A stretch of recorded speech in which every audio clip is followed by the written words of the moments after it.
अभिमुक्तेश्वरानंद जो है वही रहेगा। मोदी जी के लिए आपके पास सारी दवाइयाँ कड़वी ही हैं क्या? भाई सवाल ये है कि इस समय मोदी जी सत्ता में हैं। मोदी जी धार्मिक आस्था वाले व्यक्ति हैं। अगर वो इस बात को ठीक से समझ लेंगे तो वो हमारी बात मानने लग जाएंगे। एक अंबानी के विवाह में हम गए, आप हमसे प्रश्न पूछ रहे हो। 1000 गरीबों के घर में हम जा चुके हैं अभी तक। हमारे शास्त्र कहते हैं कि गौ हत्यारे को गोली मारो,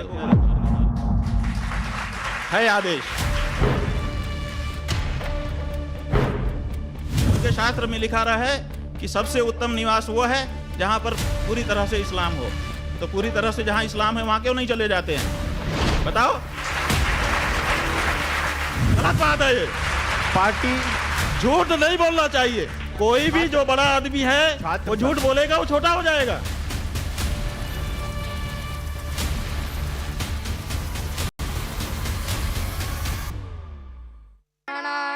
प्रजया धनेन त्यागेनैके अमृतत्वमानशुः परेण नाकन्निहितं गुहायां विभ्राजते तत्यतयो विशन्ति वेदान्तविज्ञानसुनिश्चितार्था संन्यासयोगाद्यतयः ते ब्रह्मलोके दुपरान्तकाले। बहुत स्वागत है आपका हमारे इस विशेष कार्यक्रम में, विशेष प्रस्तुति में, जिसका नाम है धर्म संकट। और आज आपने देखा किस तरीके से नन्हे मुखों से जब हमने स्वस्ति वाचन सुना, जब हमने गुरु अर्चना सुनी, जब हमने सनातन की जय जयकार सुनी, तो एक विशेष तरह का अनुभव हुआ। और ये अनुभव अब आगे और बढ़ने वाला है, क्योंकि अब जिनसे आप का मैं परिचय कराने वाला हूं वो भारतवर्ष में धर्म गुरुओं के जो शीर्षस्थ पद माने जाते हैं उनमें से एक में विराजित हैं। बद्रिकाश्रम ज्योतिर्मठ के पीठाधीश्वर शंकराचार्य अभिमुक्तेश्वरानंद हमारे साथ आज की चर्चा में शामिल हो रहे हैं। बहुत सारे समाज के सामने और खुद धर्म गुरुओं के सामने धर्म गुरुओं से जुड़े हुए ऐसे सवाल हैं जिनको धर्म संकट की श्रेणी में रखा जा सकता है। आज बहुत सारे मुद्दों पर उनसे चर्चा होगी, लेकिन पहले, क्योंकि वो धर्मगुरु हैं, धर्म के ध्वज के वाहक हैं, तो पहले मैं उनको गुरु होने के नाते प्रणाम करता हूं। सादर प्रणाम मेरा स्वीकार करें, हमारे तमाम दर्शकों का स्वीकार करें। अब अपने पत्रकारीय धर्म का निर्वहन करने के लिए बहुत सारे सवाल मैं आपके सामने लेकर आने वाला हूं, लेकिन उससे पहले मैं जरा परिचय करा दूं उन खास मेहमानों का भी जो आज अपने अपने तरीके से न सिर्फ गुरुदेव की टिप्पणियों को देखेंगे, बल्कि स्वामी जी जो कह रहे होंगे उसकी विवेचना अपने तरीके से करके अपनी बातें और कुछ सवाल भी उनके सामने रखेंगे। विशाल मिश्रा जी हमारे साथ जुड़ रहे हैं। सबसे पहले वही आपको देख रहे हैं गुरु जी के बगल में बैठे हुए। हमारे साथ प्रेम कुमार जी जुड़ रहे हैं आज की इस विशेष चर्चा में। धर्म संकट में अवनिजेश जी को क्या संकट नजर आ रहा है, आज अवनिजेश जी की निगाहों से देखने की कोशिश करेंगे। विवेक श्रीवास्तव जी अपनी बेबाक टिप्पणियों के लिए जाने जाते हैं। आज गुरु जी के पास में जब वो अपने आप को पा रहे हैं, क्या उनके जहन में आ रहा है, उनसे जानेंगे। लेकिन सबसे पहले तो मैं आपके बराबर आसन ग्रहण करना नहीं चाहिए, लेकिन मैं आपसे अनुमति लेते हुए पहले तो मैं आपसे ये जानना चाहता हूं गुरुजी कि आपके नामों के साथ इतनी कंट्रोवर्सीज, इतने विरोधाभास क्यों जुड़ते हैं? कहते हैं कि जो दौड़ता है वही गिरता है। आप जब किसी विषय में अपनी राय रखेंगे तभी तो विमति भी आएगी, नहीं तो विमति ही नहीं आएगी। तो चूंकि समसामयिक जो संदर्भ हैं हमारे सनातन धर्म के, हिंदू धर्म के, उन पे हम अपने शास्त्र और अपनी परंपराओं के अनुसार विचार सामने रखते हैं, इसीलिए उस पे बात होती है। विवाद तो अभी तक नहीं कोई हुआ, हाँ बात जरूर होती है और वो होनी भी चाहिए। आप उनको विवादों के तौर पे नहीं देखते, ये अच्छी बात है, लेकिन बहुत सारे लोग तो इसको इसी तरीके से देखते हैं कि बाकी भी धर्म गुरु हैं, लेकिन उनके इर्द गिर्द इतनी सारी बातें और कंट्रोवर्सीज क्यों नहीं दिखाई देती जितनी अभिमुक्तेश्वरानंद जी के आसपास दिखाई देती? नहीं, हमने बता दिया। अगर वो भी अपनी राय रखेंगे तो उनके सामने भी ये प्रश्न आएंगे। गौ माता के लिए आपका जो संकल्प है, मैं देखता हूं कि अभी कई लोग आपसे मिलने आए थे बाहर दूसरे राज्यों से। आपने जय गौ माता करके उनसे बात की। आपकी प्रायोरिटी में, प्राथमिकता में सबसे ऊपर गौ माता दिखाई देती। राजनीतिक दल भी गौ माता को लेकर अपनी प्रतिबद्धता दिखाते हैं। भारतीय जनता पार्टी खासतौर से दिखाती है। अभी सचिन पायलट ने अपना जन्मदिन मनाया तो उन्होंने भी अपने जन्मदिन को गौ माता के लिए समर्पित जन्मदिन के तौर पर मनाया। तो सब जगह गौ के लिए समर्पण के साथ ही अगर काम हो रहे हैं तो समस्या कहाँ है? ये गाय की जो बात है ये हमारी नहीं है, ये हम हर हिंदू की बात है। और जहाँ तक प्रायोरिटी की बात है वो तो प्रतिदिन हमारे घरों में सिद्ध होती है। जब हम भोजन बनाते हैं तो भगवान के सामने खड़े होते हैं, त्वमेव माता च पिता त्वमेव सर्वम कह करके गुरु के सामने खड़े होते हैं। आप ही ब्रह्मा है, आप ही विष्णु हैं, आप ही महेश हैं, ये सब कहते हैं। लेकिन जब हमारे घर की रोटी बनती है, हमारे माने हम हिंदुओं सनातनियों के घर की, तो सबसे पहली रोटी गुरु की भी नहीं होती, ईश्वर की भी नहीं होती, हमारे घर के बुजुर्ग और बच्चे की भी नहीं होती, वो रोटी होती है गाय की। इससे हमने ये सिद्ध कर दिया है प्रतिदिन की प्रैक्टिस से कि हमारे लिए अगर सबसे बड़ी प्रायोरिटी कोई है तो गाय है। आपने जो अभी व्यवस्था बताई, शास्त्रोक्त व्यवस्था हिंदू होने के संदर्भ में, लेकिन इसको लेकर तो जो सुप्रीम कोर्ट ने कहा और कई बार आरएसएस भी इस बात को दोहरा चुका है कि ये तो जीवन जीने का एक नज़रिया है, एक तरीका है जिसको हिंदुइज्म कहते हैं। मैं यहीं पर अवनिजेश जी को लाना चाहता हूं उनके सवाल के साथ। इस विषय पर अवनिजेश जी, ये जो महत्वपूर्ण विषय है इसमें आरएसएस का नज़रिया, आपका विचार, और अगर स्वामी जी से सवाल है तो वो। मैं एक सवाल स्वामी जी से करना चाहूँगा कि आज जो स्थिति है, हम सब जानते हैं कि बांग्लादेश और पाकिस्तान भारत का ही हिस्सा थे। भारत से अलग होकर के 1947 और 1971 में अलग अलग देश बने। लेकिन आज वहाँ पर जो सनातनियों की, हिंदुओं की जो स्थिति है, उस पर इस देश का एक सामान्य हिंदू सनातनी क्यों नहीं खड़ा होता? उसके भीतर वो दर्द क्यों नहीं होता?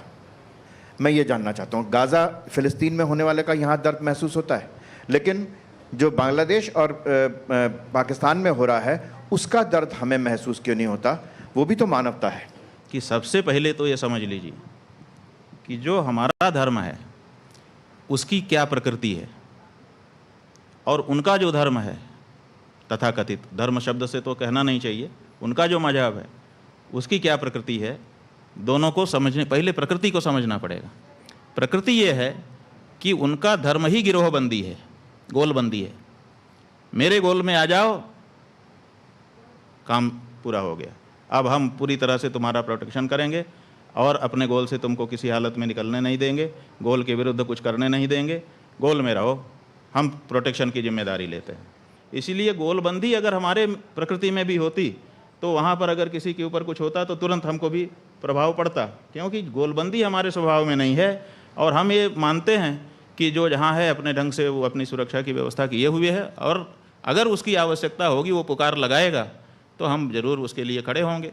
और देखिए, इसीलिए चाहे बांग्लादेश हो, चाहे पाकिस्तान हो, चाहे कहीं दुनिया का दूसरा भूभाग हो, जब वहाँ से कोई समाचार आता है कि वहाँ के हिंदू आवश्यकता महसूस कर रहे हैं तो कोई भी हिंदू खड़ा होता है। लेकिन राजनीतिक प्रतिक्रियाएं इसमें जो आई, गाज़ा को लेकर ट्वीट जो लोग करने वाले आपको यहाँ की राजनीति के से जुड़े हुए दिखाई दिए, जब उन्होंने बांग्लादेश के संदर्भ में ट्वीट नहीं किया तो क्या आपको इससे आप आहत हुए? नहीं, देखिए बात यह है कि चूंकि उनकी गोलबंदी है तो जहाँ पर जितनी बड़ी गोलबंदी होगी हमारे राजनीतिज्ञ उसको ज़्यादा महत्व देंगे। क्योंकि मैंने जो मेरा पॉलिटिकली जो रिएक्शंस है, इसमें जो ऑब्जर्वेशन है वो ये है कि भारत के प्रधानमंत्री ये कहते हैं कि ये बंद होना चाहिए, इसको लेकर कूटनीतिक जो रास्ते हैं वो अपनाए जाते हैं। लेकिन विपक्ष के जो नेता हैं उन्होंने गाज़ा के संदर्भ में ट्वीट किया, लेकिन बांग्लादेश के संदर्भ में हिंदुओं को लेकर उनका वैसा ट्वीट नहीं आया जैसा आना चाहिए। हाँ, नहीं आया क्योंकि उनसे उनको ज़्यादा आशा है। यही तो हम कह रहे हैं कि भारत के जो हिंदू हैं, चूँकि गोलबंद नहीं है, वो ध्रुवीकृत नहीं है, इसीलिए उनके बारे में ज़्यादा उनकी सोच नहीं रहती है। ज़्यादा उनके पास खड़े होकर के अपने आप को मैं भी आपके साथ हूँ ऐसा दिखाने की उनकी कोशिश नहीं रहती है। ये बड़ी महत्वपूर्ण बात आप कह रहे हैं, क्योंकि इतना स्पष्ट तरीके से आप ये बात कह रहे हैं और उसमें भी आपके ऊपर ये आरोप लग जाते हैं कि आप एक राजनीतिक दल की तरफ झुकाव रखते हैं और दूसरे राजनीतिक दल से आप वैमनस्य रखते हैं। ये तो आप बहुत स्पष्ट बात कह रहे हैं। ये तो ठीक है, सुविधा की बात है, किसी समय जब हमारी बात किसी के पक्ष में होती है तो वो उसको समझता है कि हमारे लिए कह रहे हैं, जब विपक्ष में होती है और जवाब नहीं होता है तो क्या करे, कुछ तो जवाब देना है, तो वो विपक्षी के साथ खड़ा दिखाने की कोशिश करता है। इससे क्या होता है, इससे हम प्रभावित नहीं होते। लेकिन स्वामी जी, अब ये perception is the new form of reality कहते हैं कि आपकी किसी के बारे में क्या क्या विचार, क्या छवि बनी हुई है। 1000 शब्द भी सत्य को असत्य नहीं कर सकते और असत्य को सत्य नहीं कर सकते, इसलिए कोई इसको नहीं बदल सकता। अभी मुक्तेश्वरानंद जो है वही रहेगा। आप इमेज कितने दिन तक बनाओगे, कैसे बनाओगे? इमेज बना करके किसी को आप सिद्ध नहीं कर दोगे कि ये वो है। काई लगती है लेकिन वो छूट भी जाती है। तो इमेज आप यही कर सकते हो। आप कुछ लोग कोशिश कर रहे हैं कि इनको किसी एक सांचे में ढाल दो, क्योंकि सांचे में ढाले बिना लड़ाई हो नहीं सकती है। तो सांचे में डालने की कोशिशें होती हैं। उससे क्या होता है, जब हम गंगा जी का आंदोलन कर रहे थे, मनमोहन सिंह की सरकार थी, तब यही लोग कहते थे कि ये तो वाजपेयी है, अब कह रहे हैं कांग्रेसी है। इससे क्या होता है? आपकी इसी बात पर अवनीश जी कुछ कहना चाह रहे? आ रहा हूं विवेक। एक छोटा सा सवाल ये कि अभी ये बात सच सामने आई कि गोलबंदी नहीं है, हम लोग एक नहीं है, तो क्या इस समय जो भारतवर्ष की राजनीति में जातीय जनगणना की मांग इतनी जोर शोर से उठाई जा रही है, वो क्या और फर्दर हिंदू समाज को विभाजित करने की कोशिश नहीं है क्या? देखिए, जातीय जनगणना का मामला ऐसा है, देखिए कुछ बातें ऐसी होती हैं कि उसके पीछे भावना क्या है, उस भावना से उसका तात्पर्य निकलता है। भावना क्या है? तो जातीय जनगणना हो, कुछ लोग ये कह रहे हैं, और कुछ लोग वो मतलब एकदम लगे हैं कि किसी हालत में हम तो करा के ही छोड़ेंगे, यहाँ तक कह रहे हैं, ललकार रहे हैं कि देख लेना, हम तो करा के ही छोड़ेंगे। और दूसरे हैं वो कह रहे हैं किसी हालत में नहीं होने देंगे, ये भी देख लेना, नहीं होगी। अब सवाल ये है कि ये जो जातीय जनगणना है, ये कराने से क्या फ़ायदा हो जाएगा और न कराने से कौन सी चीज़ ऐसी है जो नहीं बिगड़ेगी? इसके होने न होने का देश पर क्या फ़र्क पड़ेगा? कोई विशेष फ़र्क नहीं पड़ेगा। तो बटोगे तो कटोगे में आप तथ्य देखते हैं, सत्य देखते हैं? देखिए, कौन बांटेगा और कौन काटेगा? राजनेता ही तो बांट रहे हैं और काट रहे हैं, और कौन बांट रहा है, काट रहा है? लोग तो अपने दिन भर की रोजी रोटी जुटाने में समस्या में हैं। ये जो बांटने और काटने की बात है, ये दोनों तरफ से आ रही है। एक तरफ बांटने की बात, एक तरफ काटने की बात। ये जो बांटने काटने की बात है, ये राजनेताओं को उनके कारण आ रही है। लोग अपने जीवन में मतलब लगे हुए हैं, निरत हैं, उनको समय नहीं है इन चीज़ों के लिए, लेकिन फिर उनके दिमाग में बात डाली जाती है कि बटो, फिर दूसरा कहता है बट गए हैं अब कटो। तो ये सब बटो कटो, ये दोनों बातें राजनीति हैं, इनका जीवन से उतना लेना देना नहीं। क्या ये बातें भी कि पहाड़ों में हो डेमोग्राफी बदलने की कोशिश की जा रही है, वहाँ खास समुदाय के लोग अपने उन जगहों पर भी इबादत की जगहें बनाते जा रहे हैं जहाँ असल में थी नहीं, अवैध जगहों पर बनाते जा रहे हैं, क्या ये बात सच नहीं है? क्या ये डेमोग्राफी चेंज लाने की कोशिश नहीं की जा रही है? डेमोग्राफी चेंज की कोई कोशिश नहीं है। डेमोग्राफी चेंज करने के लिए कोई मुस्लिम योजना नहीं है। ये हमारे देश के राजनेता हैं, वो बता रहे हैं कि तुमको हम प्रश्रय देंगे, तुम्हारा कार्ड बना देंगे, तुम्हारा ये कर देंगे, तुम रहो, हमको वोट देना। ये हालत है, इसके कारण हो रहा है। और इसमें किसी दल विशेष का नाम नहीं लिया जा सकता, क्योंकि कहीं पर एक दल, कहीं दूसरा दल, सब दल ये कर रहे हैं। क्या इसमें सबसे ज़्यादा प्रभावित इस समय पश्चिम बंगाल आपको दिखाई देता है? भाई, सब जगह रोहिंग्या लोग, वहाँ पर परिस्थिति ऐसी बनी, उनके प्रति जनता नाराज़ हुई, वहाँ से भगाए गए। अब वो सारे के सारे तो भारत में ही आके बस रहे हैं। शिमला के बारे में भी यही कहा जा रहा है कि वहाँ भी रोहिंग्या आए। भाई, शिमला में भी क्या हो रहा है, आपने एक जगह बनाई कि हम यहाँ करेंगे, अब उसके बाद मंजिल पे मंजिल बढ़ाते चले जा रहे हैं, और अब आपके पास जगह की कमी हो रही है, और वहाँ से अगर कोई गुजर रहा है तो अब आप, चूँकि आपकी संख्या ज़्यादा हो गई है, तो आप उसका अपमान कर रहे हैं। तो वहाँ के जो स्थानीय लोग हैं परेशान होकर के आवाज़ उठा रहे हैं, और जहाँ जहाँ भी इनकी संख्या इकट्ठा होती है, वहाँ पे स्वाभाविक है, किसी की भी संख्या जहाँ ज़्यादा होती है उसका मनोबल बढ़ जाता है।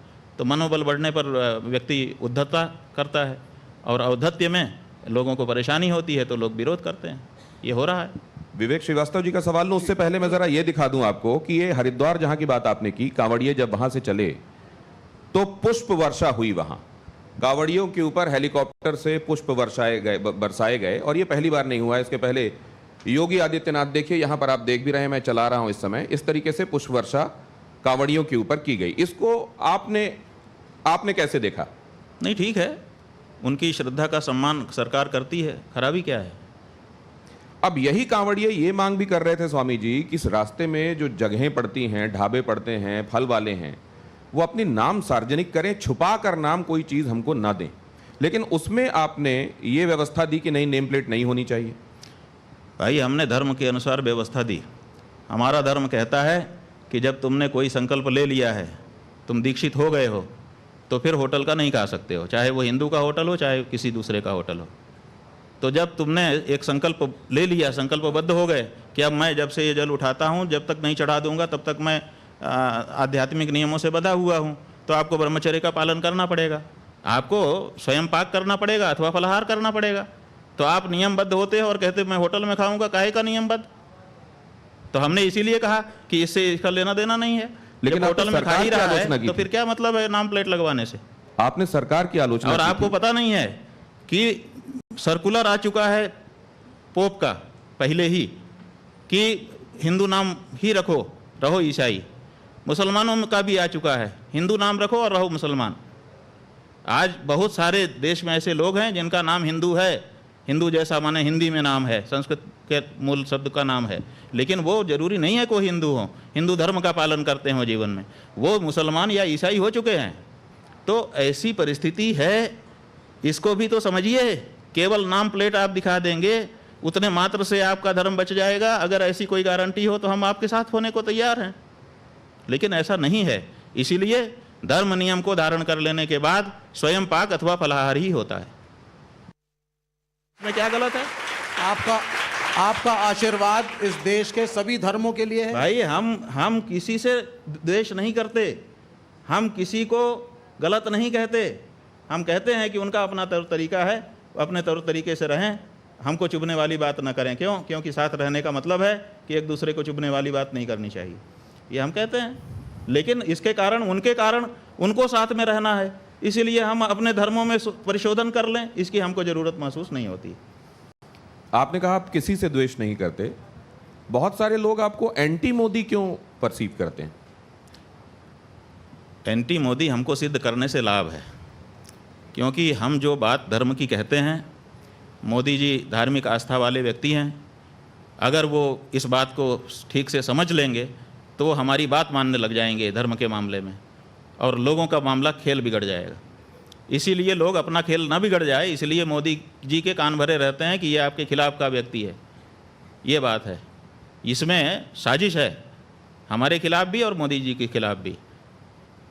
नहीं, वो तो ये कहते हैं कि अगर मोदी जी काशी कॉरिडोर बनाते हैं तो वो मुक्तेश्वरानंद भाई, के खिलाफ दिखाई देते हैं। कॉरिडोर बनाएं, हम स्वागत करेंगे मोदी जी का, लेकिन समस्या ये है कि कॉरिडोर बनाने के नाम पर, एक मंदिर को अच्छा करने के नाम पे 150 मंदिर तोड़ दें।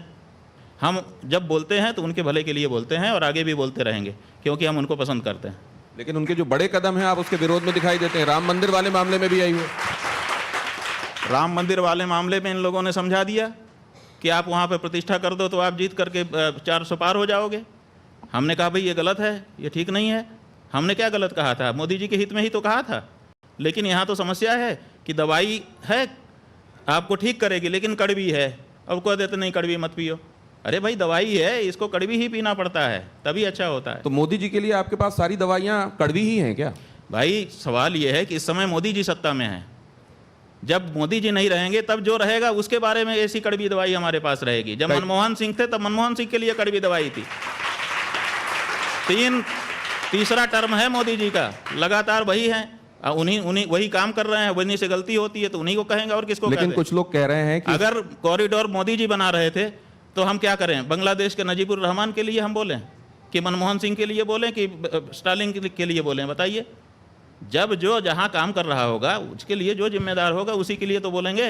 तो अब तो आपने उनको आशीर्वाद दे दिया, आपने उनको रुद्राक्ष की माला पहना दी, तो मतलब अब एक तरीके से आपका आशीर्वाद उनको मिल गया है। भाई, वो आशीर्वाद का मतलब अलग होता है, वो शिष्टाचार था उनका भी और हमारा भी। उन्होंने भी सामने देखा, अपने शिष्टाचार का उन्होंने पालन किया, और हमने भी जो आए तो हमने भी अपने शिष्टाचार का पालन किया।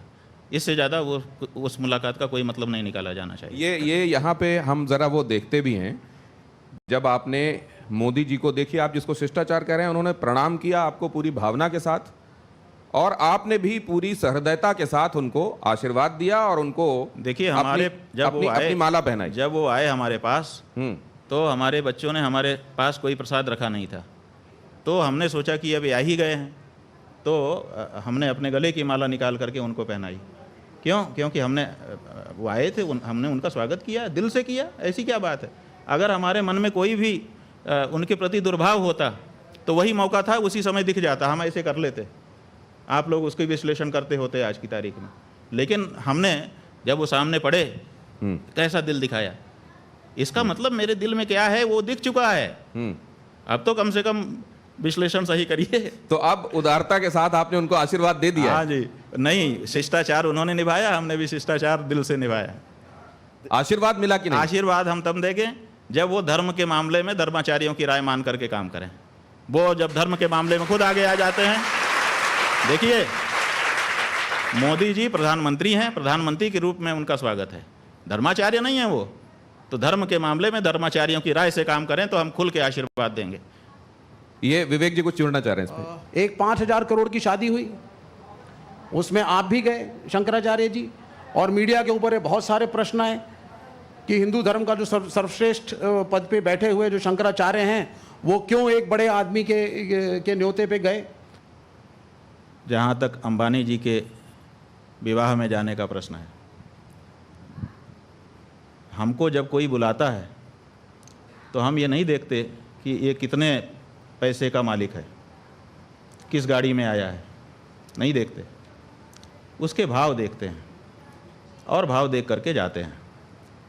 आपको नहीं पता है, हम पूछना चाहते हैं आप मीडिया लोगों से कि जब हम किसी गरीब के घर में जाते हैं, आपके मीडिया वाले कैमरे वहाँ क्यों नहीं होते हैं, बताओ हमको।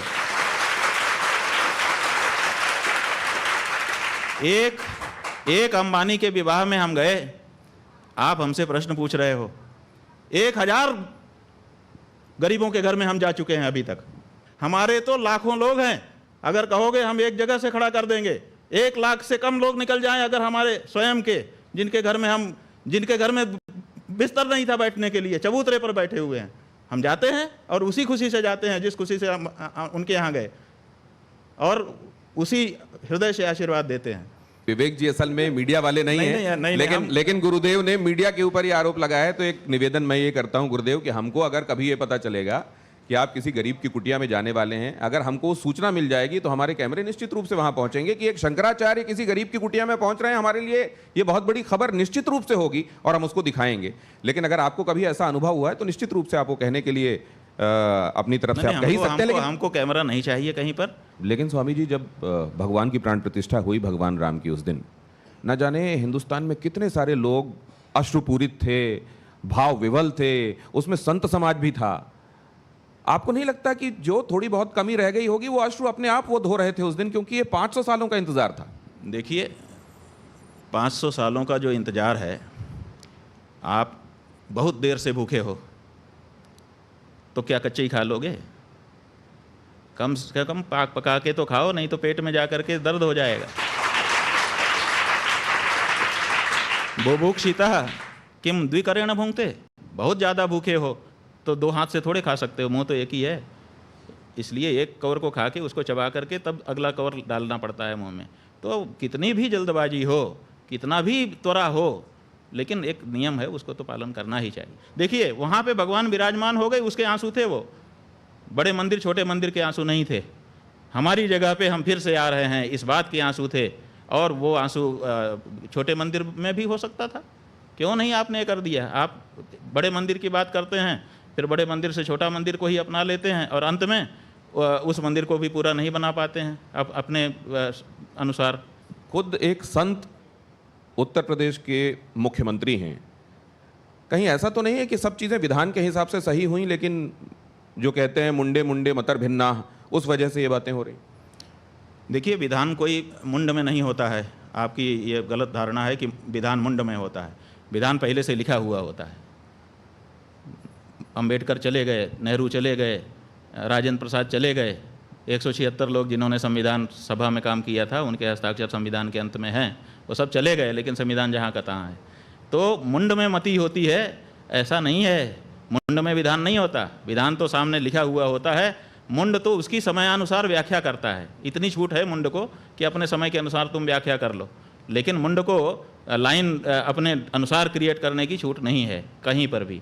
तो धर्मशास्त्र पहले से लिखा हुआ है, उस धर्मशास्त्र की पंक्ति को निकालिए, उसके ऊपर चर्चा करिए, उसमें मुंड काम आएगा। आप व्याख्या करिए, कुछ क्या दिक्कत है, आप व्याख्या करेंगे हम मानेंगे।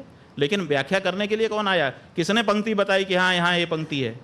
पंक्ति तो पंक्ति है, आपको व्याख्या करने की मुंड में छूट है, इससे ज़्यादा छूट नहीं है। तो जब मुख्यमंत्री आपको एक संत दिखाई देते हैं तो क्या ये बात आपको आश्वस्त नहीं करती कि चीज़ें सब विधान के हिसाब से ही हो रही होंगी? देखिए, बात यह है कि संत क्या और असंत क्या, जो जिस गद्दी पे बैठा है उस गद्दी की अपनी मांग होती है।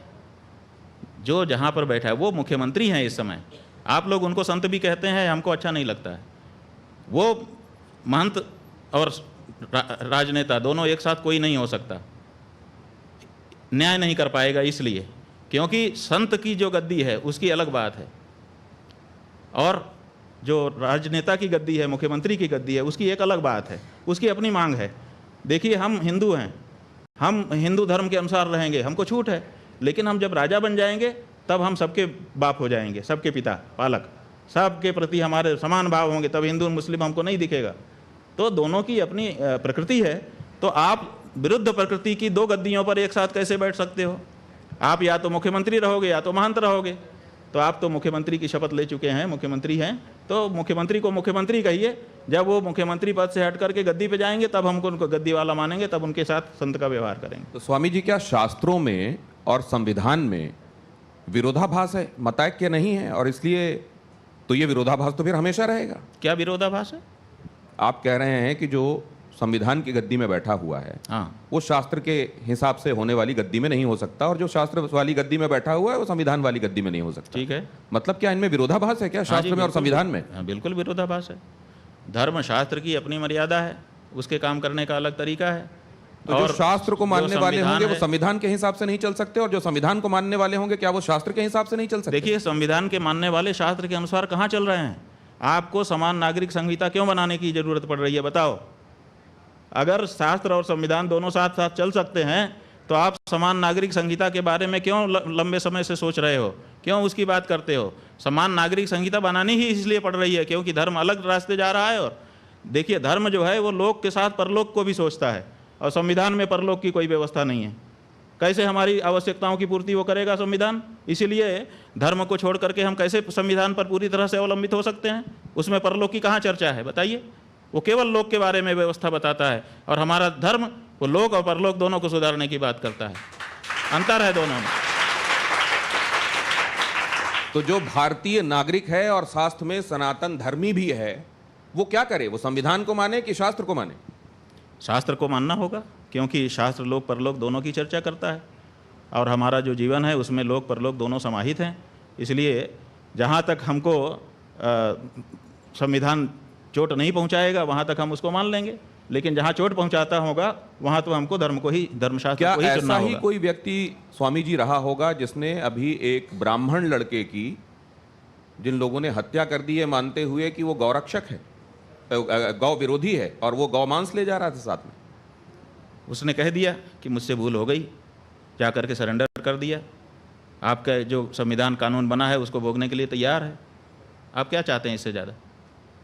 आपकी पुलिस को मशक्क़त भी नहीं करनी पड़ी, बहुत सारी टीमें भी नहीं बनानी पड़ी, वो तो स्वयं सामने आ गया, आकर के उसने समर्पण कर दिया कि मुझसे भूल हो गई, गलती हो गई, और मैं तैयार हूँ, जो आपका कानून है उसके अनुसार मुकदमा चलाइए, सजा दीजिए। तो गौ रक्षा के लिए जो लोग कानून हाथ में लेते हैं वो आपके हिसाब से ठीक करते हैं? भाई, गौ रक्षा के लिए कानून हाथ में लेने के लिए हमको आदेश है। हमारे शास्त्र कहते हैं कि गौ हत्यारे को गोली मार दो, है आदेश। हमने अपने मन पे पत्थर रखा है और भारत की सरकार से अपेक्षा की है कि ये हमारे हृदय पर जो चोट है उसको दूर करेंगे। कानून दूर नहीं कर रहा है तो आखिर हिंदू कब तक ये सहता रहेगा? 75 से ज़्यादा साल हो गए, हम छाती पे पत्थर रख करके बैठे हैं कि हमारी माँ को मारा जा रहा है, कानून कुछ न कुछ हमारी मदद करेगा। लेकिन स्वामी जी, सड़कों पे गाय घूमती हैं। भाई सड़कों पे गाय क्यों घूम रही है? सुन लीजिए जरा। क्योंकि आपने उसको पशु घोषित कर रखा है। और नहीं, और कूड़ा उसको खाती है। पशु सूची से हटाइए, नहीं घूमेगी, हम गारंटी ले रहे हैं। हाँ, आपके कैमरे के माध्यम से रिकॉर्डिंग कर लीजिए। तो ठीक है, आप उसको पहले पशु सूची से हटा दीजिए, हम गारंटी ले रहे हैं, रिकॉर्डिंग करके रख लीजिए। लेकिन आप उसको पशु सूची से हटाइए। प्रेम कुमार जी को एक बार ले आऊं, उसके बाद अवनीश जी आप आइए। एक्स्ट्रा कॉन्स्टिट्यूशनल नहीं हो जाएगा अगर हर नागरिक, हर धर्म, आप तो हिंदू धर्म के हर नागरिक नहीं, बहुमत। देखिए, आप हर नागरिक, हमारी बात मत करिए जी। जो बहुमत का फैसला होता है आप वाले सिस्टम में, वही माना जाता है।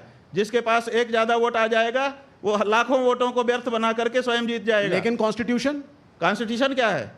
बहुमत ही तो कॉन्स्टिट्यूशन है। पुलिस, बहुमत अगर होगा कॉन्स्टिट्यूशन बदल लोगे आप। लेकिन गौरक्षक दल, कॉन्स्टिट्यूशन बदलने के लिए 400 पार की बात कही जा रही थी ना।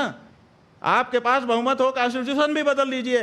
आपने 100 बार से ज्यादा बदल लिया है कॉन्स्टिट्यूशन को बहुमत के कारण। तो आप बहुमत की आवाज को कैसे दबा सकते हैं? ये बहुमत की आवाज है कि गाय की हत्या नहीं होनी चाहिए, बहुमत की आवाज है। आप इसकी उपेक्षा नहीं कर सकते। लेकिन इस देश में कोर्ट भी है, वकील भी है, कोर्ट है, पुलिस तो भी हम है। कहाँ कह रहे हैं? तो गौरक्षक दल अगर इनको साइड करके खुद न्याय करने लगेंगे, हाँ, खुद न्याय करेगा। आप अपने कानून के है। अनुसार उनके ऊपर मुकदमा चलाइए। हम उसको मान रहे हैं कि हम जिस देश में हैं उसका कानून मानेंगे। हम भारत में हैं, भारत का जो कानून है कि अगर हमने हत्या की है तो उसके लिए हमको दंड जो तय मिले, वही तो हम कह रहे हैं कि उस व्यक्ति से गोली चल गई, उसने कहा कि मुझसे गलती हो गई है, इससे ज्यादा क्या करेगा वो? स्वामी जी, लेकिन वो कानून को पालन ही तो कर रहा है, और क्या कर रहा है? स्वामी जी, अगर आप कह रहे हैं कि शास्त्र के हिसाब से चलना चाहिए, तो दूसरे धर्मों के भी तो शास्त्र हैं, वो अपने हिसाब से चलेंगे। हाँ, तो चले ना, कहाँ मना कर रहे हैं हम? कहाँ मना कर रहे हैं? बिल्कुल हम यही चाहते हैं कि वो भी अपने शास्त्र के अनुसार चलें। क्यों नहीं अपने शास्त्र के अनुसार चलते हैं? उनके शास्त्र में लिखा रहा है कि सबसे उत्तम निवास वो है जहाँ पर पूरी तरह से इस्लाम हो। तो पूरी तरह से जहाँ इस्लाम है वहाँ क्यों नहीं चले जाते हैं? बताओ, हमारे बीच में क्यों रह रहे हैं वो? यही तो सवाल है। वो पूरी तरह से अपने धर्म का पालन करें, इसी के लिए 57 देश बना लिए उन्होंने। नहीं, लेकिन देश तो और अपने चले जाएं, वहां पे पालन करें। और वक्फ बोर्ड के नाम पे जहां पे नहीं है वहां चले जाएं और जमीनों को एनक्रोच कर लें। क्या चीज? वक्फ बोर्ड के नाम पे जमीनें। भाई हमारा वही कहना है कि उनको ऐसे जहां पर उनके धर्म के अनुसार का वातावरण नहीं, उनको क्यों रहना चाहिए? विशेष करके तब जब धर्म के नाम पे उन्होंने हमारे देश का एक टुकड़ा बांट लिया। तो फिर वो दारुल हरम वाला जो कॉन्सेप्ट है वो फिर उसका क्या? वही हम कह रहे हैं कि उनको अपने धर्म के अनुसार रहने की छूट है, लेकिन वो अपने वातावरण में जाके करें। वो हमारे वातावरण में हमको रहने दे। प्रेम कुमार जी को लाता हूं मैं इसमें। प्रेम कुमार जी, शंकराचार्य जी ने कई हेडलाइंस दिए हैं आज की बातचीत में। गो हत्या क्या है? गो हत्या पर आप कह रहे हैं बलि देना, किसी को मांस के हिसाब से, खाने के हिसाब से पशु की हत्या करना, गाय की हत्या करना, गाय के संदर्भ में गो हत्या। सिर्फ यही गो हत्या है क्या? भूखे गौशालाओं में मरती हुई गायें ये गो हत्या नहीं है? इसके लिए कभी आपने कभी कोई आवाज़ नहीं? क्यों गाय गौशालाएं में गायों की हत्या, मौत, वो हत्या मैं मानता हूँ, लेकिन वो गो हत्या नहीं है क्या? उस पर भी तो कोई दृष्टि होनी चाहिए। मैं एक और सवाल रखता हूँ, मेरी आवाज़ में थोड़ी तलखी आ रही है, मैं क्षमा मांगता हूँ, लेकिन और भी बात आ रही है। नहीं, जैसे आपके मन में भाव है वैसे ही व्यक्त करिए, हम इसका स्वागत करते हैं। ठीक है मैं धन्यवाद। एक साथ साथ और भी बातें हैं भाई। कश्मीर में पंडित विस्थापित हुए ना, कितने लोगों को बसाया गया, कितने पंडितों को बसाया गया, और इसके लिए किया क्या? एक हिंदू धर्म के शंकराचार्य के नाते हिंदू पंडितों को वहां बसाने में क्या किया गया? आपका क्या योगदान रहा? सरकार को जवाबदेह बनाने के लिए आपने क्या किया? ये तो सवाल हम आपके सामने रखते हैं। सबसे ज़्यादा गायें कौन पाल रहा है? हमारी गौशालाएं पाल रही हैं, हमको इस बात का गर्व है। और आप ये मत कहिए कि व्यक्तिगत मेरे नाम से कितनी संपत्ति है, वही संपत्ति मेरी है। हिंदू धर्म का जहाँ जहाँ जो कुछ भी अवस्थापन है वो सब हमारा है, शंकराचार्य होने के नाते। जितनी गौशालाएं हैं वो सब हमारी हैं, और हम वहाँ पर गौओं की रक्षा कर रहे हैं। जो गौएं मरी हैं, जिसकी रिपोर्टिंग आपके पत्रकारों ने की है, 99% वो गौशालाएं हैं जिनमें सरकारी अनुदान आ रहा है। उन गौशालाओं में गाय की हालत खराब हुई जब आपने कहा कि हम इस गौशाला में अनुदान करेंगे। अनुदान का जो पैसा है वो भ्रष्टाचार की भेंट चढ़ गया और गाय मर गई। आप निकाल लीजिए, सारी रिपोर्टिंग निकाल लीजिए। कौन गाय दोषी है आपके हिसाब से और कौन ज्यादा दोषी? हम ये कह रहे हैं कि आप हमसे ये पूछ रहे हैं कि नाग अच्छा कि सांप अच्छा, बताइए। आप ऐसा फंसा रहे हैं कि किसी का भी नाम ले दें और हमको काट ले। ये दोनों तरफ हम कह रहे हैं ना, 78 साल से ये पीड़ा हमारी किसी ने वो कह रहे हैं कि नाग अच्छा या सांप अच्छा पूछने के पीछे एक कारण है। अब निजेश जी क्या कारण है वो? हाँ, क्या कारण? अभी आप सर्वाधिक प्रतिष्ठित पद पर हैं आप, लेकिन संन्यास धर्म करने से पहले, स्वीकार करने से पहले आपका एक पार्टी से संबंध रहा, तो नहीं शायद नहीं, ये भी हमारा किसी पार्टी से कोई संबंध नहीं रहा। शायद आपने छात्र संघ का चुनाव, हाँ वो ठीक है, वो छात्र संघ का चुनाव लड़ा आपने संपूर्ण संस्कृत विश्वविद्यालय में, एक पार्टी से, मतलब एक पार्टी की छात्र इकाई के उससे टिकट से लड़ा था। सही है, तो ये एक कारण है। एक स्पष्ट बोलिए, आप क्या कहना चाह रहे हैं कि मतलब उस समय, आज मैं, स्वामी जी हमारे लिए बहुत ही सम्मानित हैं, लेकिन एक समय जब छात्र जीवन में थे तो उस समय एनएसयूआई की टिकट पर आप वहां पर छात्र संघ के, देखिए ये कितना बड़ा झूठ, इतना बड़ा विद्वान पत्रकार बोल रहा है। नहीं, कितना बड़ा झूठ बोल रहा है ये पत्रकार। अच्छा, ये आरएसएस नहीं, आप हमको प्रमाण दो कि हम एनएसयूआई से कैंडिडेट थे। ये संघ के हैं, छात्र संघ हाँ, के संघ के हैं, लेकिन झूठ बोल रहे हैं। नहीं, छात्र संघ के झूठ अध्यक्ष- बोल रहे हैं। तो ये भी अच्छी बात है कि हमको अगर ये बात बताइए कहीं विमर्श में कि थी हम या है NSUI और से आपने सामने रखा, कब कैंडिडेट तो ये भी अच्छी बात है। नहीं, छात्र संघ के नहीं, हम अध्यक्ष झूठ नहीं स्वीकार कर सकते। छात्र संघ का अध्यक्ष का चुनाव लड़े थे। एक सेकंड, आपने कहा कि एनएसयूआई एनएसयूआई संघ के के अध्यक्ष कैंडिडेट का हम चुनाव कब रहे ये प्रमाणित करें, छात्र संघ के अध्यक्ष का और नहीं तो चुनाव माफी लड़े थे। मांगे झूठ फैलाने के लिए। छात्र संघ के आईटी सेल अध्यक्ष का काम चुनाव कर रहे लड़े हैं, थे। गलत बात है ये। पार्टी झूठ नहीं बोलना चाहिए। एनएसयूआई से आपने कोई कहा- भी जो बड़ा आदमी है छात्र वो झूठ संघ- बोलेगा, वो छोटा हो जाएगा। छात्र संघ, ऐसा मत करिए, आपका हम सम्मान कर रहे हैं। आपने छात्र संघ का चुनाव लड़ा था, मैं ये कह रहा हूँ। भाई छात्र संघ का हमने चुनाव लड़ा था, विद्यार्थी परिषद से लड़ा था। अब बताइए, और अब तो विद्यार्थी ये परिषद का कैंडिडेट था मैं, विद्यार्थी परिषद से मैंने चुनाव लड़ा है। अब बताइए, वो भी एक पार्टी थी ना, ठीक है पार्टी थी, हम कहाँ वो भी मना एक कर रहे पार्टी हैं? थी ना सर। हम तो झूठ बोलने पर आपको कह रहे हैं। नहीं, वो भी एक राजनीतिक दल ठीक है, के रूप में था राजनीतिक तो ये तो चलता है। और भी, क्योंकि विमर्श ये चलाया जा रहा है आप लोग देश ये में। बताते हैं कि ये छात्र इकाई है, राजनीति से इसका कोई लेना देना नहीं। ज्ञानशील एकता परिषद की विशेषता, ज्ञानशील और एकता के लिए हम परिषद में गए थे, राजनीति करने के लिए नहीं गए थे। और आप अगर विद्यार्थी परिषद के ऊपर ये कहते हैं कि वो भी राजनीतिक इकाई है, तो आप इसका मतलब कि अभी रहस्य ही नहीं जानते हैं। इसका मतलब कि आप अंदर की बात कर रहे हैं। विद्यार्थी परिषद स्वतंत्र इकाई है और वो छात्रों के बीच में नेतृत्व की भावना के विकास के लिए कार्य करती है। वो किसी दल का पिछलग्गू नहीं है। विद्यार्थी परिषद का कोई अध्यक्ष हो, आप उससे हमारी बात कराइए। हम विद्यार्थी परिषद में रह चुके हैं। आप हमारे ऊपर ये आरोप लगाएं कि आरोप नहीं है। हम आज पार्टी है, एक बहुत गलत, बड़ी- हम राजनीतिक पार्टी नहीं है। स्वामी जी, दिनेश वो जी, आरोप नहीं एक लगा छोटी सी रहे। उन्होंने बात, आज एक बहुत बड़ी सामने साफ बात आ गई कि जो एक विभ्रम फैलाया जा रहा था, स्वामी जी के मुख से स्वयं ये बात सामने आई कि वो किसी राजनीतिक पार्टी और खासतौर से एनएसयूआई की टिकट पर नहीं लड़े। ये बहुत बड़ी सच्चाई सामने आई क्योंकि है। ऐसा आपके बारे में फैलाया जा रहा था, इसलिए उन्होंने ये बात रखी। स्वामी जी, तो इससे उनसे नाराज मत होइए। ये अच्छा हुआ कि ये बात सामने आ गई वही और हम कह जवाब रहे हैं ना आ कि झूठ भी बहुत कुछ फैलाया गया है। तो झूठ को कम से कम जो बड़े लोग हैं उनको कंफर्म करना तो स्वामी चाहिए जी ना, क्या- कि जो वो व्हाट्सएप यूनिवर्सिटी में आएगा वही, स्वामी जी, अगर एक बड़े और लोग, बात- विचारवान लोग अगर वही बोलने लगेंगे तो आम आदमी का क्या होगा। स्वामी जी, एक और बात मैं आपसे जानना जी। चाहता हूं। ये कहा जाता है कि सितंबर 2022 में प्रियंका जी ने आपको शंकराचार्य जी संबोधित करते हुए पत्र लिखा था और मामला ये सबसे बड़ी अदालत में गया कि आपके संदर्भ में इस पदवी का इस्तेमाल होना चाहिए या नहीं होना चाहिए। इसको लेकर भी स्थिति क्या स्पष्ट कर देखिए, रही है? ऐसा है कि हमारे संदर्भ में किसी भी न्यायालय में हम शंकराचार्य हैं कि नहीं है इसका कोई मुकदमा नहीं है। आपको हम बता देना चाहते हैं, चाहे वो निचली अदालत हो, चाहे बीच की अदालत हो, चाहे ऊंची अदालत हो, किसी भी न्यायालय में ये विचार नहीं है कि हम शंकराचार्य हैं कि नहीं हैं। पहली बात। दूसरी बात, हमारे गुरुजी ने एक मुकदमा एक व्यक्ति के खिलाफ किया था जो अपने आप को शंकराचार्य कह रहा था। तो उन्होंने कहा कि इसको रोक दिया जाए कि ये अपने आप को शंकराचार्य ना कहे, निषेधाज्ञा का वाद कहते हैं इसको। तो वो निषेधाज्ञा का वाद चला, कई वर्ष लगे उसमें, सन 1989 से लेकर के वो चलता रहा और वो अलग अलग स्तर पर निर्णित होते हुए, और जिनके खिलाफ वो मुकदमा हमारे गुरुजी महाराज ने किया था उनको बार बार रोके जाते हुए कि इनको रोक दिया जाए, रोक दिया जाए, रोक दिया जाए। अब वो सुप्रीम कोर्ट में आया हुआ है। उसको गुरुजी हमारे लड़ रहे थे क्योंकि हमारे गुरुजी शंकराचार्य हैं कि नहीं, इस पर विवाद नहीं था। हमारे गुरुजी ने कहा कि मैं शंकराचार्य हूँ, इनको रोक दिया जाए, उस पर वो मुकदमा चला था।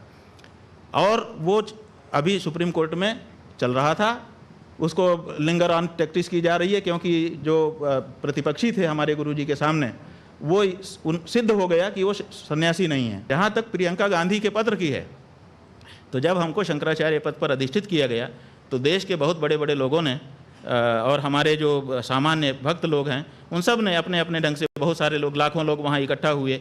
उसके बाद हजारों लोगों ने पार्टिसिपेट किया, सैकड़ों लोगों ने पत्र लिखे, व्हाट्सएप आदि से सूचनाएं दी, बधाई दी, ये दिया वो दिया, प्रणाम कहा। उसी में कुछ बड़े लोगों ने पत्र भी लिखे। उसमें आनंदीबेन पटेल ने भी पत्र लिखा, जो राज्यपाल हैं उत्तर प्रदेश की, और यही संबोधन के साथ लिखा। हाँ जी, उन्होंने कहा कि ज्योतिषपीठ के शंकराचार्य के रूप में प्रतिष्ठित होने पर आपको हम अभिनंदन कर रहे हैं। अनसुईया उइके जो छत्तीसगढ़ की राज्यपाल थी, उन्होंने भी पत्र लिखा। मध्य प्रदेश के शिवराज सिंह और उनके मंत्रिमंडल के कई मंत्री वहाँ उपस्थित ही रहे। जो केंद्रीय मंत्री थे प्रहलाद पटेल जी, वो वहाँ उपस्थित ही रहे, उन्होंने अपना व्याख्यान दिया, उसकी रिकॉर्डिंग पड़ी हुई है। तो ऐसी परिस्थिति में सारे ही लोग कर रहे थे। उसी में प्रियंका गांधी का भी पत्र गया। ये तो प्रियंका गांधी के पत्र जाने मात्र से हम अगर शंकराचार्य हो गए होते या प्रियंका गांधी शंकराचार्य बना सकती है, ऐसी उसकी मतलब परिस्थिति है, तो बात अलग है। अगर वो बना सकती है एक पार्टी की नेता होने के नाते, तो ये राज्यपाल लोग नहीं बना सकते, मुख्यमंत्री और केंद्रीय मंत्री नहीं बना सकते। ये प्रश्न ये लोग क्यों गए हमारे पास, और इन्होंने नहीं बनाया क्या?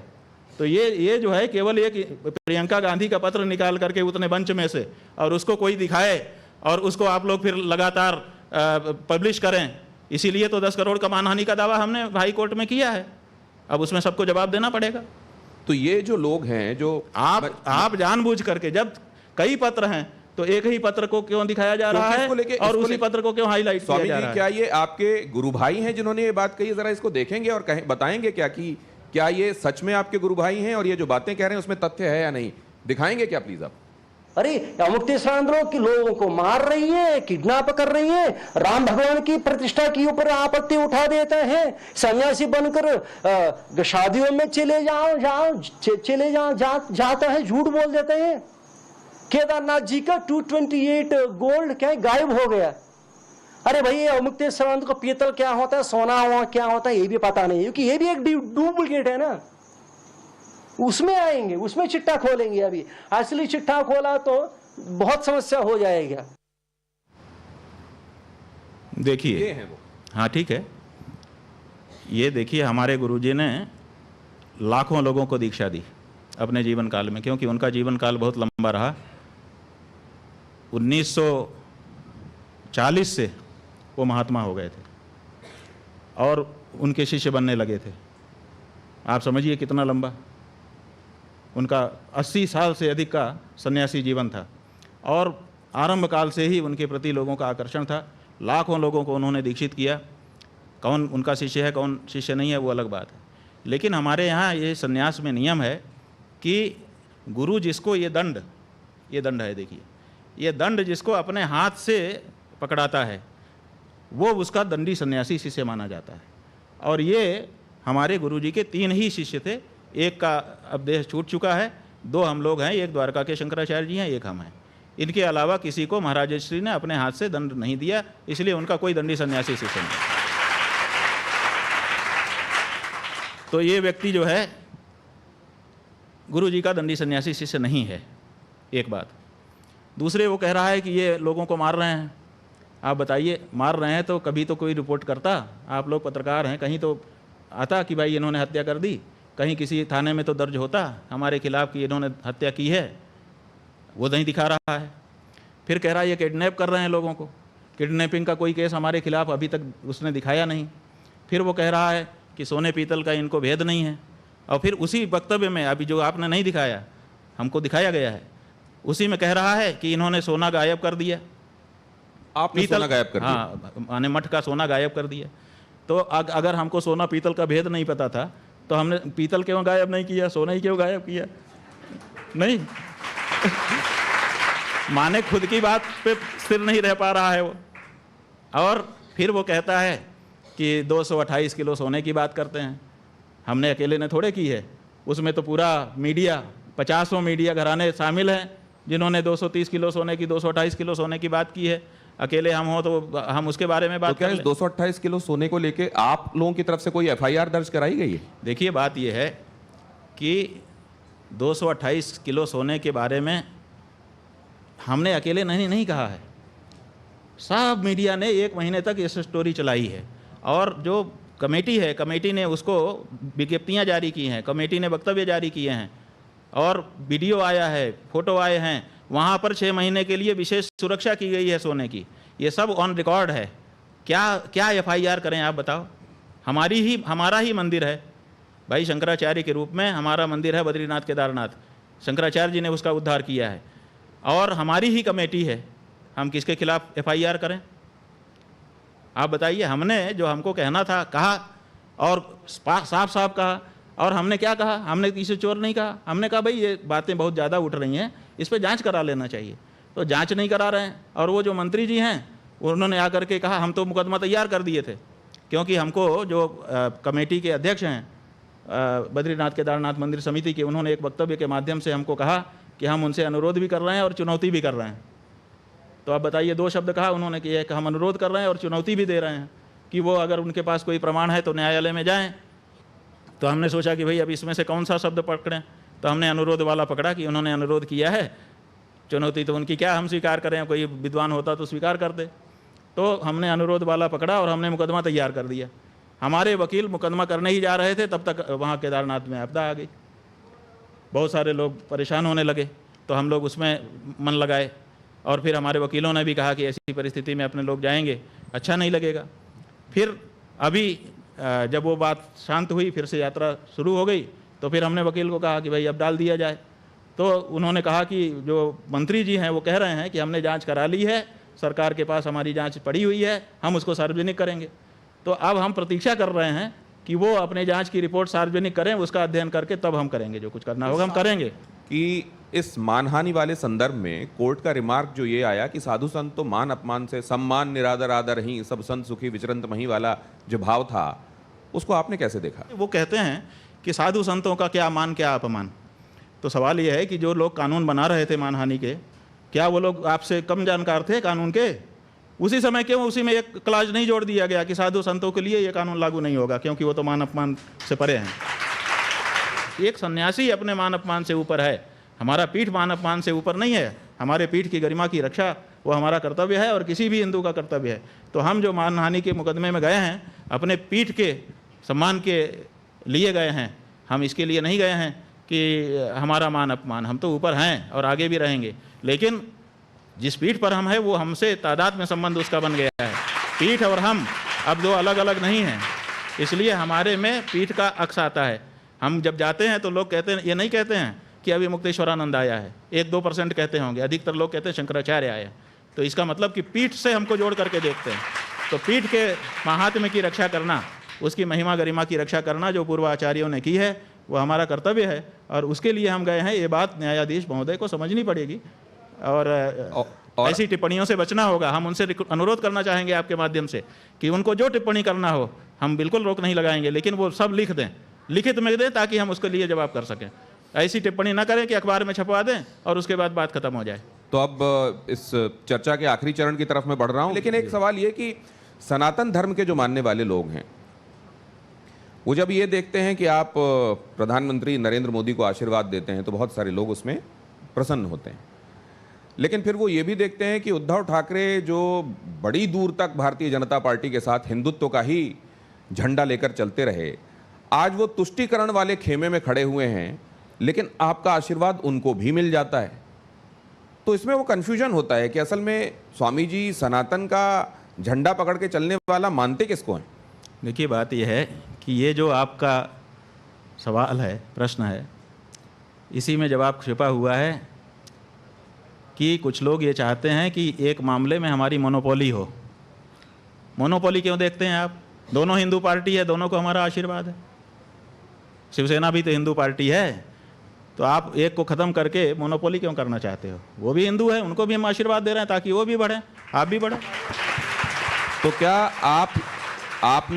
आप ये मानते हैं कि कांग्रेस ने तुष्टीकरण किया या नहीं किया? आप इसको कैसे देखते हैं? भाई, हम इसके निर्णायक नहीं हैं, इसके निर्णायक जनता है, और जनता आगे भी निर्णय करती रहेगी। लोगों का काम है अपने अपने ढंग से अपनी अपनी करनी को दिखाएं, जनता निर्णय करती है। हम कौन होते हैं कि किसी के बारे में कहने वाले। तो राजनीति का तो यही चरित्र है इस समय। नहीं, राजनीति में यह चरित्र है तो हम अपने सब हिंदू भाइयों को कहना चाहते हैं कि देखो, राजनीति करने वाले को हिंदू धर्मशास्त्रों के अनुसार विश्वासघात करने की छूट नहीं है, तो जान लो।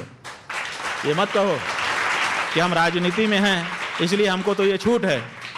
विश्वासघात तो फिर भी पाप ही होता है, दोषी होता है, इसलिए वो उसकी प्रिविलेज नहीं ले सकते आप। तो अगर कोई एक व्यक्ति किसी एक पार्टी में नेता है और उसको ये लग रहा है कि पार्टी अब सिद्धांतों के अनुरूप नहीं अरे चल तो रही 5 साल प्रतीक्षा करो ना, फिर नए चुनाव में नई पार्टी में जाकर के लड़ लो। तुम आए थे बिना सोचे विचारे आ गए थे, आंख बंद करके, नींद में आ गए थे कि नशे में आ गए थे पार्टी में। जिस समय चुनाव लड़ रहे थे उस समय सब ठीक था, और बाद में अचानक तुमको लगता है कि ये पार्टी ठीक नहीं है, इसके विचार ठीक नहीं है, अब वो जिसका हमने विरोध किया वो पार्टी ठीक हो गई। अगर वो भी ठीक हो गई, तुम्हारे मन में कोई बात आ गई, अंदर जाने पर तुमने देख लिया, मान लो, तो कम से कम जब जिसके साथ आए हो अगले स्टेशन तक तो ट्रेन में ही रहोगे कि बीच में कूद जाओगे। मैं एक बात बहुत स्पष्ट कहना चाहता हूं कि बड़े इंटरव्यूज़ मैंने लिए हैं और उसमें बड़े चुभने वाले सवाल भी पूछे हैं, ऐसा भी पूछा है जो लोगों को असहज कर देता है, लेकिन जितनी स्पष्ट तरीके से, जितने एक्सप्लिसिट तरीके से बातों को स्वामी जी रखते हैं, बिना लाग लपेट के रखते हैं, बगैर घुमाए फिराए रखते हैं, ये मैंने बहुत कम देखा है और इसके लिए साधुवाद स्वामी जी। अब ये आपके पास दो, ये जिसमें एक में यस लिखा हुआ है और एक में नो लिखा हुआ है। वैसे तो ये टेबल टेनिस हाँ, के ना लिखते तो अच्छा होता, हम अंग्रेजी में जवाब हम देंगे। शंकराचार्य जी, मुझे मालूम है कि आपको यस या नो के बारे में बहुत अच्छे से चीजें पता है और इन सवालों के संदर्भ में तो बहुत ही अच्छे से पता है। वैसे तो मेरा तो ये अनुरोध, ये काला जो है ये ना होगा और लाल जो है हाँ होगा। काला ना होगा और लाल हाँ होगा। यस नो मैं नहीं दिखाऊंगा, शायद ये आंग्ल भाषा की वजह से। अगर ये हिंदी में लिखा होता तो स्वामी जी उसको हाँ या ना के तौर पे दिखाते। ये मुझे मंजूर है क्योंकि टाइम्स नाउ नवभारत है, ये हिंदी का चैनल है, बिल्कुल ठीक है अगर आप यस या नो की जगह हाँ या ना में जवाब देना चाहते हैं। तो ये रैपिड फायर है और वैसे तो मैं अपने मेहमानों से अनुरोध करता हूं कि उनको हाँ या ना में से कोई एक जवाब देना होता है, लेकिन मैं धर्माचार्य से इस समय बात कर रहा हूं तो उनके पास ये सुविधा है कि अगर वो समझते हैं कि ये दोनों नहीं तो दोनों मिला देंगे मिला देंगे। तो मेरा अब ये राउंड शुरू होता है, इसको रैपिड फायर। आप लोगों को मजा आ रहा है ना इस इंटरव्यू में? ये है रैपिड फायर राउंड। इसमें जल्दी जल्दी सवाल पूछे जाते हैं और जल्दी जल्दी उसका उत्तर इसलिए यस या नो में आता है। पहला तो ये है सोचने का मौका ना हो ताकि सोचने का मौका सही अंदर जो है वही निकले, ये मतलब। तो पहला सवाल इसमें यह है कि अयोध्या में राम मंदिर बना है, यह सही है या गलत है? अयोध्या में राम मंदिर बना है, यह सही है। मोदी सरकार में हिंदू गर्व से भरा हुआ है, यस या नो? हिंदुओं पर खतरा इस्लामिक कट्टरपंथ से है। रोहिंग्या बांग्लादेशियों को देश से बाहर करना चाहिए। क्या जाति की राजनीति सनातनियों को जोड़ेगी? क्या जाति की राजनीति सनातनियों को जोड़ेगी? अब यहां पे ये रैपिड फायर समाप्त हुआ यस या नो के तौर पर। अब केवल दो नाम हैं, एक है राहुल गांधी और एक है नरेंद्र मोदी। स्वामी जी राहुल गांधी का नाम उसमें ठीक समझते हैं या नरेंद्र मोदी का नाम ठीक समझते हैं? अब ये उनसे अनुरोध है, सनातन संस्कृति के रक्षक कौन? वो कह रहे हैं इन दोनों का ही नाम इसके संदर्भ में वो नहीं लेंगे। आतंकवाद से बेहतर मुकाबला कौन कर सकता है, नरेंद्र मोदी या राहुल गांधी? अब इसमें कैसे हम हाँ ना कहेंगे? ये तो आपको नाम लेना है, नाम लेना है। हाँ नाम लेना है। देखिए 10 साल से आतंकवाद के बारे में नरेंद्र मोदी प्रयास कर रहे हैं और कहीं ना कहीं तो अंकुश तो लगाया ही हुआ है। तो नरेंद्र मोदी नाम ले रहे हैं आप? माने ये परखे जा चुके हैं, अभी उनकी परख नहीं है। नरेंद्र मोदी नाम लिया है लेकिन ये परखे जा चुके हैं इसलिए नाम लिया है। चलिए, सच्चा शिव भक्त कौन, नरेंद्र मोदी या राहुल गांधी? ये दोनों राजनीतिक हैं। शिव भक्त तो जो होगा, देखिए शिव भक्त का पहचान क्या है? शिव भक्त की पहचान ये है कि भगवान शिव का अभिषेक गाय के दूध से होता है। भगवान शिव की जो ध्वजा है उसके ऊपर बैल का चिन्ह बना हुआ है, वृषभ ध्वज। तो जो गाय की हत्या रोके वो शिव भक्त है, उसके अलावा सब दिखावा है। राष्ट्र, अर्थ और धर्म के लिए किसकी नीति ज्यादा कारगर है, राहुल गांधी या नरेंद्र मोदी? देखिए, एक की पहचान हुई है, दूसरे की अभी हुई ही नहीं है, हम कैसे बोल दें? दोनों के परख होने के बाद ही ऐसे प्रश्न का जवाब दिया जा सकता है। 2029 में अगला प्रधानमंत्री कौन, राहुल गांधी या नरेंद्र मोदी? जिसको देश की जनता चाहेगी।